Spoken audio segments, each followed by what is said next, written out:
Next हम बात करेंगे स्ट्रक्चर ऑफ नेफ्रॉन के ऊपर। स्ट्रक्चर ऑफ नेफ्रॉन, मैंने ये डायग्राम बनाने की कोशिश की है।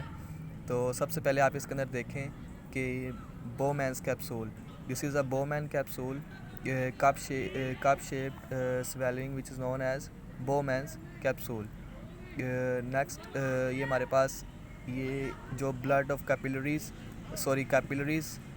जिसे हम ग्लोमेरुलस कहते हैं। Next this type of movement, descending movement, next ascending movement and then collecting duct. अगर हम देखें ये हमारे पास कलेक्टिंग डक्ट है। कलेक्टिंग डक्ट के बाद जो हमारे पास ग्लोमेरुलस फिल्ट्रेट होगा वो एक्सक्रीट कर दिया जाएगा। नेक्स्ट हमारे पास इंपॉर्टेंट टू फंक्शंस है असेंडिंग लिम्ब के और डिसेंडिंग लिम्ब के। डिसेंडिंग लिम्ब हमारे पास वाटर अब्जॉर्प्शन के अंदर हेल्प कर रही होती है due to with the help of ADH hormone, anti diuretic hormone. और नेक्स्ट हमारे पास जो असेंडिंग लिम्ब है वो साल्ट अब्जॉर्प्शन प्रमोटेड जो उसको कर रहा होता है जी एल्डोस्टेरोन। कौन कर रहा होता है जी एल्डोस्टेरोन, जो कि रिलीज़ हो रहा होता है पोस्टीरियर पिट्यूटरी से। इसके अंदर हमारे पास अब्जॉर्प्शन ऑफ साल्ट हो रही होती है असेंडिंग के अंदर, और डिसेंडिंग अंडर वाटर अब्जॉर्प्शन होती है। मैं दोबारा फिर अगेन रिपीट कर देता हूँ। ये हमारे पास बोमैन्स कैप्सूल है, कप लाइक स्ट्रक्चर। नेक्स्ट हमारे पास ग्लोमेरुलस है। उसके बाद आगे हम देखें ये मूवमेंट, उसके बाद ये अपर पोर्शन और इस दोनों को हम क्या कहते हैं प्रोक्सिमल ट्यूब्यूल। इसके बाद डाउनवर्ड मूवमेंट को हम कहते हैं डिसेंडिंग लिम्ब, और इन दोनों को हम क्या कह रहे होते हैं लूप ऑफ हैनेले। फिर हमारे पास असेंडिंग लिम्ब है। इसके बाद हमारे पास कलेक्टिंग डक्ट आ रही होती है। इसके बाद देखें तो हमारे पास डिसेंडिंग लिम्ब का मेन फंक्शन वाटर अब्जॉर्प्शन के अंदर हो रहा होता है। उसके बाद असेंडिंग लिम्ब का हमारे पास फंक्शन साल्ट अब्जॉर्प्शन का हो रहा होता है। Salt absorption is done by the जो हमारे पास प्रमोट कर रहा होता है with the help of aldosterone. Some definitions, cortex, renal cortex.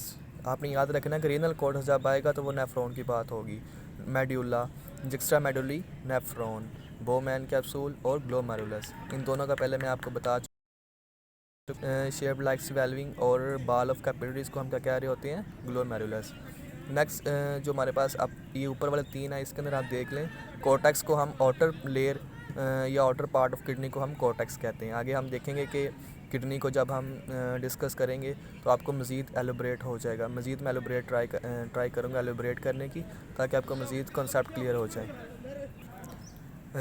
आगे देखिए हमारे पास medulla means inner part of the kidney, cortex outer part, medulla inner part. Third हमारे पास टाइप है juxtamedullary. Nephrons arrange along the border of cortex and medulla. ये हमारे पास कोर्टेक्स और मेड्यूला के बॉर्डर लाइन के ऊपर होते हैं। और आपने इसके अंदर एक एडिशनल बात याद रखनी है, जो हमारे पास जो एनिमल्स डेजर्ट के अंदर होते हैं ये उनके अंदर जो है हाई कंसंट्रेशन के अंदर होते हैं। उनकी किडनीज़ के अंदर इनकी जो क्वांटिटी है वो बहुत ज़्यादा होती है। ये हमारे पास जो है वो मींस वाटर का जो है मेन अब्जॉर्प्शन को कंट्रोल कर रहे होते हैं। This is the main nephron, cortex, medulla, juxtamedullary nephron और Bowman's capsule. Lastly glomerulus. Bowman capsule continues as proximal tubule, loop of Henle and distal tubule. Means इसके अंदर ये वो बात कर रहा है, ये जो हमारे पास है ना, ये जो बोमैन कैप्सूल है ये कंटिन्यूस हो रहा होता है किसके अंदर, सबसे पहले प्रोक्सिमल ट्यूब्यूल बनता है, उसके बाद हमारे पास डिसेंडिंग मींस लूप ऑफ हैनेले, दोनों को अगर हम कह लें डिसेंडिंग और असेंडिंग दोनों को, फिर हमारे पास एंड के ऊपर जाके कलेक्टिंग डक्ट के जाके क्लोज हो जाता है। Next what is the structure of kidney. Kidney का स्ट्रक्चर को अगर हम देखें तो ये मैंने डायग्रामेटिकली आपको शो करने की कोशिश की है। इस किडनी के अंदर देखें जो रेड के अंदर मैंने शो किया है, ये this is renal artery, this is renal artery. Renal means आपने जब भी रीनल का लफ्ज़ आए तो आपने समझ जाना है this is related to kidney, this is related to nephron. In blue colour this is renal when.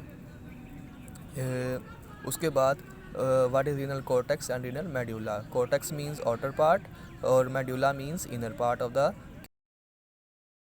Kidney. उसके बाद ये जो मैंने स्ट्रक्चर बनाने की कोशिश की थी, renal pyramids, this is called renal pyramids. और ये lastly ureter, this is lastly ये जो हमारे पास प्रोजेक्शन टाइप है, इसे हम क्या कह रहे होते हैं, यूरिटर।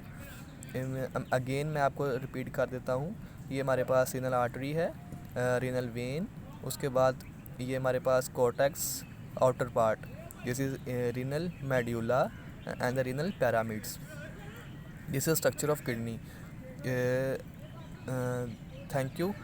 सबसे पहले आज हमने डिस्कस किया था स्ट्रक्चर ऑफ नेफ्रॉन, उसके बाद फिर हमने डिस्कस किया structure of kidney and this is our last topic and if you have any question related to this topic you can comment us. Again, this is an important structure of nephron. If you make this diagram in the paper board exams, I guess the examiner will mark you maximum marks in the final exams. This is very important. आप इसको try लाजमी कीजिए ख़ुद बनाने की, ताकि आपकी जो है ना मज़ीद प्रैक्टिस हो जाए। Thank you, best of luck.